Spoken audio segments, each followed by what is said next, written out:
বাংলাদেশে পরিবেশ আইন অনুযায়ী পুরানো টায়ার পুড়িয়ে ফার্নেস অয়েল তৈরির কারখানা নিষিদ্ধ। অথচ সাভারের ভাকুরতায় পরিবেশ দূষণের অভিযোগে এমন 4টি কারখানায় অভিযান চালিয়েছে পরিবেশ অধিদপ্তর। এলাকাবাসীর অভিযোগের ভিত্তিতে চালানো এই অভিযানে কারখানার মালিকদের 4 লক্ষ টাকা জরিমানা করা হয়। বিদ্যুৎ সংযোগ বিচ্ছিন্ন করে দ্রুত বন্ধের নির্দেশ দেওয়া হয়।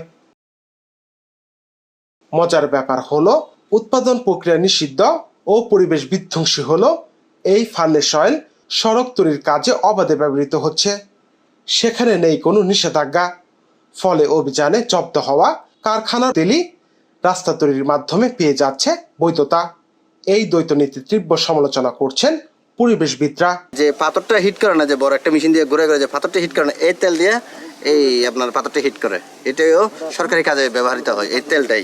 কারখানা মালিকদের যুক্তি, কম পুঁজিতে অন্য কোনো বিকল্প নেই বলে বেঁচে থাকার তাগিদে তারা এই অবৈধ ব্যবসা চালাচ্ছেন। তবে সাভারকে ইতিমধ্যেই এয়ার ডিগ্রেডেড ঘোষণা করা হয়েছে।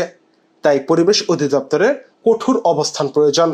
উৎপাদন এবং ব্যবহার উভয় ক্ষেত্রে নজরদারি জোরদার না করলে এই দূষণ বন্ধ হবে না।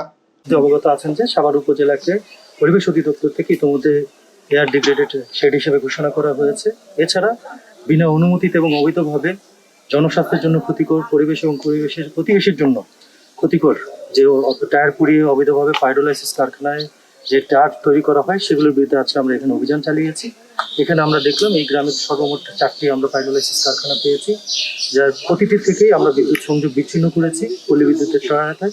এছাড়া দুটো ফ্যাক্টরিকে 50,000 করে 1 লক্ষ, একটি ফ্যাক্টরিকে 1 লক্ষ এবং একটি ফ্যাক্টরিকে 2 লক্ষ, সর্বমোট 4 লক্ষ টাকা আর্থিক জরিমানা করা হয়েছে। নাফিউল ইকসাম, জনগণ।